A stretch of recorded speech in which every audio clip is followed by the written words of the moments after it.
Halo semua, kembali lagi di channel Naik Level. Pada video kali ini, saya ingin membahas analisa saham TKIM ya, atau Pabrik Kertas Ciwi Kimia. Ini merupakan salah satu perusahaan dari Sinarmas Group ya, yang sudah rilis laporan keuangan tanggal 2 Mei 2023 untuk kuartal satunya, dan hari ini tanggal 5 Juni 2023. Harganya naik 1,31% ke 5.800. Ini perusahaan sedang memiliki corporate action, yaitu tinggal menunggu pembayaran dividen ya, di mana come date-nya itu ada di bulan Mei. Nah, untuk kinerja harga sahamnya sendiri, kalau kita lihat ya, untuk jangka panjang memang naik ya, ini sudah 169%. Namun kalau teman-teman belinya 5 tahun ini negatif ya, 3 tahun positif, dan setahun terakhir ini sedang negatif teman-teman ya. Untuk 1 minggu dan 1 bulan terakhir ini harganya nggak kemana-mana. Untuk tahun 2023 sendiri ini sudah turun 17,73%.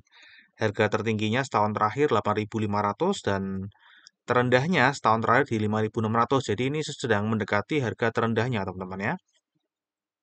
Nah, seperti biasa nanti kita akan membahas saham TKIM ini dari 4 analisa ya. Kita akan membahas fundamental yang terdiri dari gambaran umum perusahaan dan gambaran umum kinerja dari perusahaannya. Kemudian dari seasonality nanti kita akan cek ya, biasanya di bulan-bulan apa saja saham ini berpotensi naik dan turun. Kemudian dari bandarmologi kita akan melihat perpindahan sahamnya selama setahun terakhir ini dari siapa ke siapa. Kemudian dari sisi teknikalnya kita akan melihat nanti kira-kira arah harga sahamnya ke depan akan kemana. Oke, kita mulai aja teman-teman ya. Ini adalah gambaran umum perusahaannya. Jadi ini memang pabrik kertas sesuai dengan namanya ya. Dulu hanya memproduksi soda dan bahan kimia, namun sudah mulai 78 dia mulai memproduksi kertas. Ya, kegiatan utamanya memproduksi berbagai jenis kertas dan turunannya ya. Contohnya kertas fotokopi, coated dan carbonless. Kemudian memproduksi kayak ATK gitu teman-teman ya, peralatan kantor, kayak buku tulis, memo, notepad yang berhubungan dengan kertas tentunya ya, spiral, amplop, kertas komputer, kertas kado. Ada shopping bag juga yang dari kertas ya. Kemudian ada produk fancy ya. Kira-kira seperti itu teman-teman. Ini kira-kira gambaran beberapa produknya ya. Ada kardus ya. Ini apa? Brown paper ya untuk mengemas. Ini ada ya buku-buku gitu ya teman-teman ya, kayak tadi ya. ATK. Kemudian ini Sidu Sinar Dunia. Tentu saja sudah banyak yang tahu ya. Kemudian ada ya ini ya kertas, kemudian ada buat makanan, ya untuk packing ya makanan.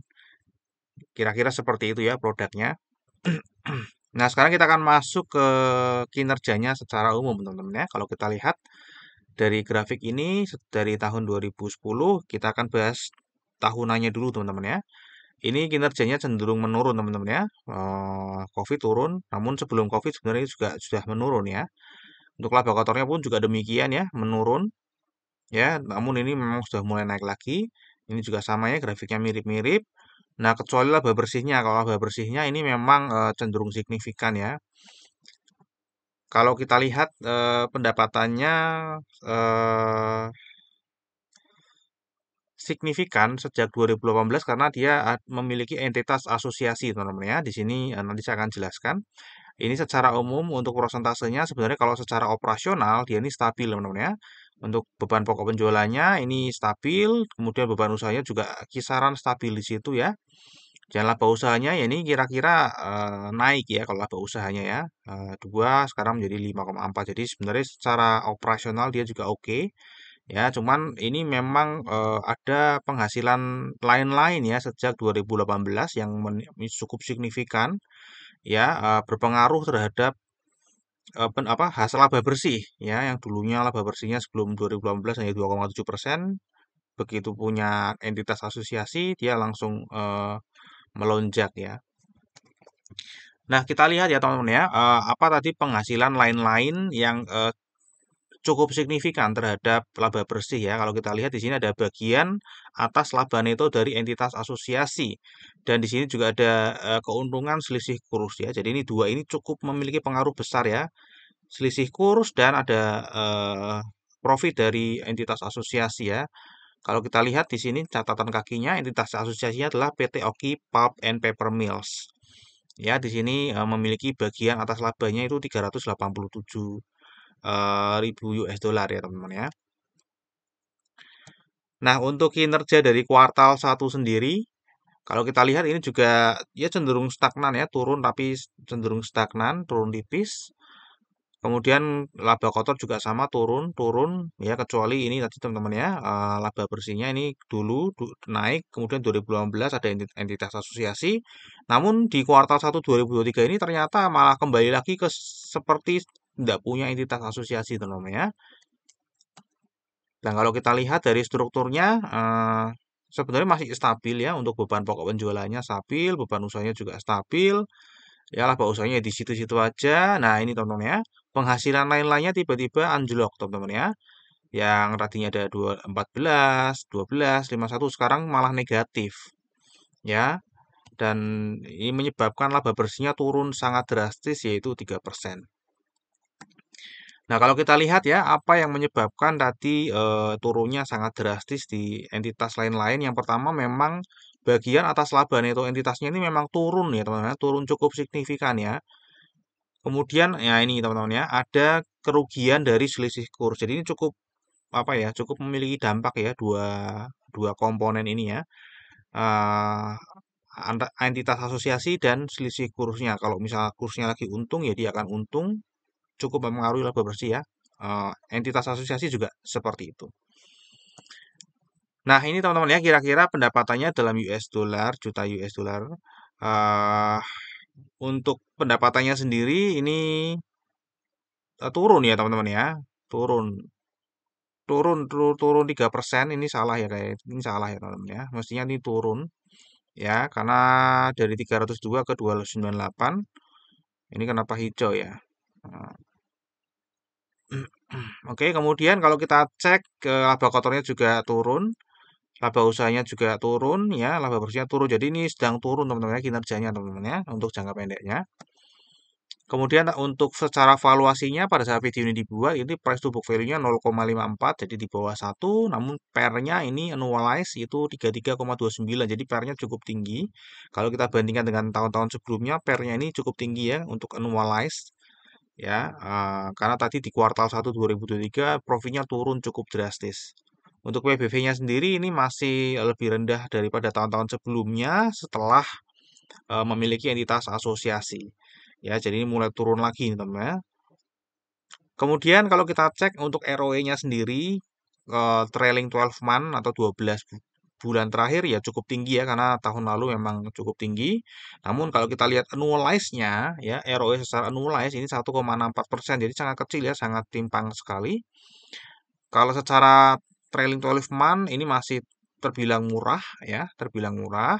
Namun kalau secara annualize ini sangat mahal teman-teman ya, kayaknya hanya 1% kalau dikali dibagi 0,54 ya kira-kira cuma 3% aja setahun. Ya jadi silahkan teman-teman untuk bisa menentukan ya. Kalau saya pribadi sih lebih eh, konservatif memilih untuk yang mahal ya valuasinya. Kemudian ini adalah dividen cukup rutin bagi dividen ya, di mana ini tadi sudah disebutkan di awal ada corporate action. eh dengan payment date-nya masih tanggal 16 Juni nah ya teman-teman ya. Come date-nya ada di tanggal 25 Mei. Ya, kalau kita lihat ini yield-nya kecil sekali ya, hanya 0,43%. Dan kalau kita lihat ya, untuk dividen payout ratio-nya juga kecil sekali, contohnya 3%, 2%, 1% ya sangat kecil sekali. Nah, kalau kita lihat karena ini rutin bagi dividen, kemungkinan di 2024 kalau dengan profit yang seperti ini, kemungkinan kita lihat histori aja mungkin bisa membagi 5 per lembar saham ya. Kalau kita bagi dengan harga saat ini ya ini 0,08% ya. Bahkan ini jauh di bawah bunga deposito dividennya. Oke, untuk seasonality kita cek untuk Mei ini turunnya cukup dalam ya. Padahal dividen yieldnya hanya setengah persen aja nggak sampai, tapi turunnya sampai 15% teman-teman ya, come date-nya ya. Dan Juni ini sudah mulai naik 1,31%. Nanti bulan Juli potensi turunnya lebih kecil lagi ya, hanya 20%. Agustus juga nanti berpotensi naik di September, Oktober paling tinggi ya di 80%, dan November. Kalau kita lihat secara historical ya teman-teman ya, dia ini pernah beggar ya 2 tahun berturut-turut tahun 2017 dan 2018. Ya, selainnya itu negatif terus teman-teman ya. Jadi ini saham kalau satu kali naik, naiknya luar biasa ya. Tapi secara keseluruhan banyak turunnya teman-teman ya. Namun kalau begitu naik, dia langsung naiknya ini ratusan persen teman-teman ya.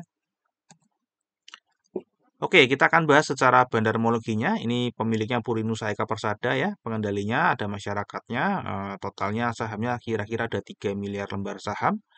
Untuk jumlah pemegang sahamnya sendiri ini cukup naik signifikan ya, dari 22.900 menjadi 24.900 ya, naik 2.000 orang. Nah, untuk partisipasi asing di sini sih tidak terlalu tinggi ya, hanya kisaran 13,8%. Dan di bulan Juni ini karena baru satu hari kerja bursa, kelihatan di sini investor asing sedang memborong ya di hari ini. Yang sebelumnya di bulan Mei ini buang barang cukup besar ya, dan Mei itu turun ya meskipun partisipasinya kecil ternyata impact-nya cukup kerasa di harga teman-teman ya. Nah, untuk perpindahan sahamnya dari bulan Mei 2022 sampai ke bulan Mei 2023 kalau kita lihat ya, secara kepemilikan investor asing ini sebenarnya dulu penguasa supply ya, namun kalau kita lihat ini sudah mulai setahun terakhir mengurangi barangnya ya, dan cukup signifikan. Kita lihat ya penguasa supply-nya dari foreign others ya, dulu 44,07%, sekarang membuang barangnya 10,14% ya, jadi cukup besar dia buang barangnya. Dan kalau kita lihat yang nampung siapa? Yang nampung untungnya bukan investor retail lokal ya teman-teman, yang nampung insurance dan corporate. Ya, oke lah insurance ya, kalau pegang DKIM ini oke lah ya, secara price to book value dan dari grupnya. Kemudian ada perusahaan lokal yang juga membeli saham ini ya teman-teman ya. Jadi ini sebenarnya kalau bisa dibilang distribusi ya, namun pembelinya ini bukan investor retail lokal, jadi pembelinya juga big fund ya. Terbagi nih, terpecah-pecah ke big fund lainnya. Nah, untuk Juninya sendiri karena baru satu hari kerja, tadi sudah diinfokan dari ini harganya naik ya. Kemarin harganya, hari ini sorry ya, hari ini harganya naik 1%, dan itu terjadi akumulasi ya di investor asing nanti membeli sekitar 2.000 lot net. Ya, jadi baru satu hari memang belum bisa disimpulkan, namun satu hari ini terlihat sedang akumulasi. Nah, untuk teknikalnya sendiri kalau kita lihat di sini sedang terlihat sedang downtrend teman-teman ya. Eh, dari sini ya dia membentuk lower high dan lower low ya. Ya, nah, kemungkinan dia akan membentuk lower high lagi di sini dan lower low kemungkinan di sini ya. Jadi bisa jadi dia mantul dulu ke atas ya ke 6340, kemudian dia bisa turun lagi sampai ke 4800 karena ini memang kinerjanya sedang turun. Ya, menunggu nanti laporan kuartal 2 apakah ada perubahan yang signifikan ya. Kalau ada mungkin dia akan mantul nanti teman-teman ya. Sementara saya prediksinya sampai sini dulu ya, mungkin ada potensi ke 4800. Oke, sekarang kita akan masuk ke risamnya. Tadi secara fundamental kinerja jangka panjangnya turun, kinerja jangka panjangnya tadi turun teman-teman ya, karena tadi saya salah baca warna, ternyata setelah dilihat angkanya itu turun.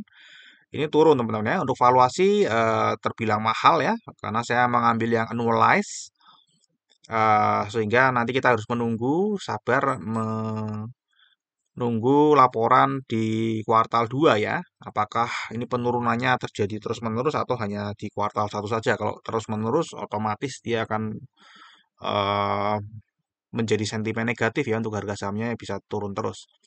Kemudian ini rutin bagi dividen namun yieldnya itu sangat kecil ya. Tadi yieldnya forecastnya 0,08% ya. Bahkan jauh di bawah bunga tabungan ya, bukan deposito lagi, tabungan aja jauh ya.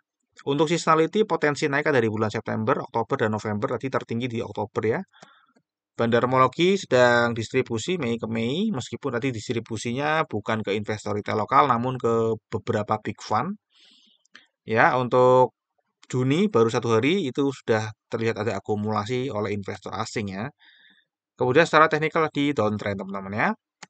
Dan terakhir disclaimer ya, jadi analisa yang saya bagikan di YouTube ini adalah analisa saya pribadi yang tentu saja juga bisa salah. Ini bukan merupakan ajakan jual atau beli saham TKIM ya. Silakan teman-teman tetap wajib melakukan analisa sendiri sebelum memutuskan untuk membeli atau menjual saham TKIM. Sampai di sini dulu analisa saham TKIM. Semoga bisa bermanfaat. Kita akan ketemu lagi di video yang berikutnya.